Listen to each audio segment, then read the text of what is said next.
الحجازية يعني اسكندرية، أصل الحجازية طالعة من اسكندرية. بشوية مية نعمل أحلى صينية اللي انتوا شايفينها دي. نسمي الله ونصلي على الرسول عليه أفضل الصلاة والسلام، وهيا بنا نطبخ مع حنان. جمعة مباركة عليكم وعلينا وعلى أمة محمد جميعا إن شاء الله. شايفين الجمال ده؟ يلا بينا نشوف حنان عملت الجمال ده إزاي. بشوية مية هنعمل الجمال ده. كوباية مية دافية، معلقتين سكر، كيس خميره فوريه، هقلبهم، هغطيها واركنها على جنب. دلوقتي هنحتاجهم بس كمان شويه.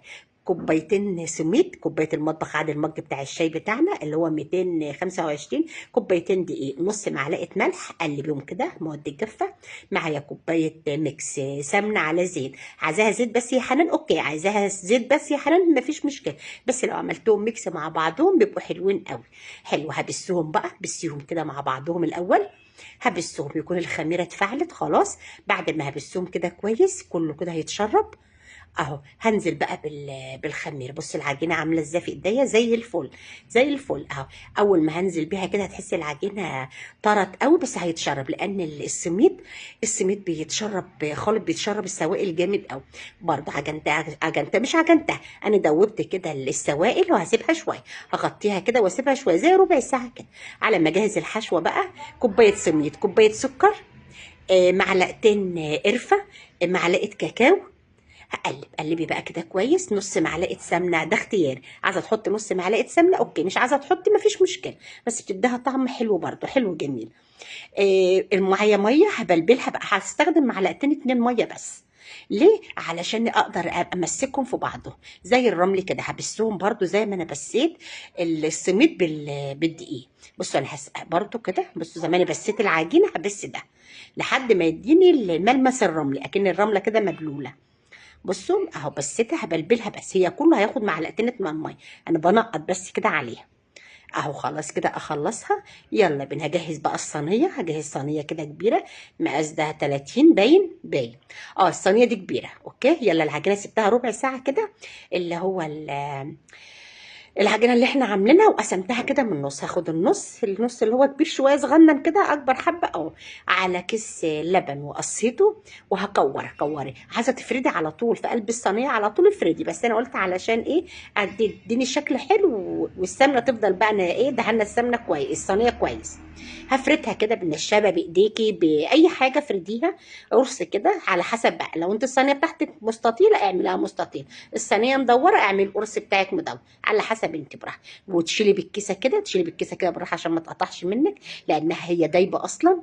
واحده واحده كده ظبطيها. بعد ما هظبطها هرفع الجناب كده شويه، هرفع العجينه من الجناب شويه علشان الحشوه بتاعها ما تبقاش تلزق. او رفعتها كده بايديا بتترفع بسهوله.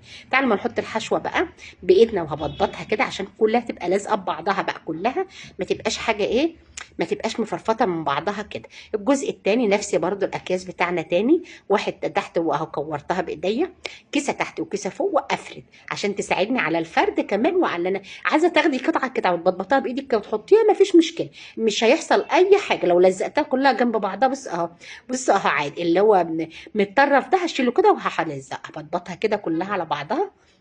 في الخطوه دي ممكن تشكشكيها الاول بالشوكه، انا نسيت اشكشكها بالشوكه. بصوا لقيتها كده لا هتنتفخ مني، طب شكشكتها وبظهر الشوكه كده هخططها الشكل المعتاد اللي احنا بنشوفه في الافران عادي خالص. وهاجي في الاطراف كده بالشوكه بالاطراف كده ايوه، وايه عشان كلها تبقى متماسكه ببعضها. هقطعها، في ممكن تقطعيها بعد ما تدخليها الفرن، لا قطعيها دلوقتي تتحكمي فيها اكتر. او لو تستوي شويه الفرن كده كده انا شغلته بقى خلاص، مش هخمر بقى تاني. خدي بالك. بص انا هقطعها كده صوابع كده، هتاخد صوابع كده 3 سم عرض، براحتك انت تقطعيها بقى براحتك، عايزه تقطعيها مكعبات مفيش مشكله. انا هقطعها اهو وهي لسه طريه. عايزه تقطعيها وهي لسه في نص السوا بتاعها، تطلعيها تقطعيها وتدخليها تاني اوكي. انما لما بتنشف بتطلعيها مستويه وتنشف تيجي تقطعيها، هتقطع تتشقق منك، مش هتبقى مظبوطه زي دلوقتي، تبقى سهله. فرن بعد نص ساعه في الفرن على نار هاديه جدا، شغلت الشوايه، خدت اللون الجميل ده، ريحتها روعه ملهاش حل. بفصصها بقى كده، فصصها كده من بعضها، فككها كده من بعضها بقى. تعالي بقى نشوف الجمال ده، انا مش قادره اوصف لكم ريحتها، مش قادره اقول لكم يعني مش قادره اوصل لكم ريحتها، لازم تجربوها هتعجبكم قوي اكيد. انا بكلم البنات الصغننه، اكيد كلكم ما شاء الله بتعرفوا تعملوها وبتعملوها، كلكم حبايبي وكلكم شاطرين ما شاء الله عليكم، الله اكبر. بصوا الجمال، بصوا الجمال، ريحتها حلوه قوي، ريحتها حلوه قوي وجميله، تحفه تحفه تحفه. تعالوا ما نشوف بقى الذوبان، بص الجمال، دايبه دايبه دوب. جامعه بين البسبوسه وبين الحجازيه، يعني مش عارفه اقول لكم.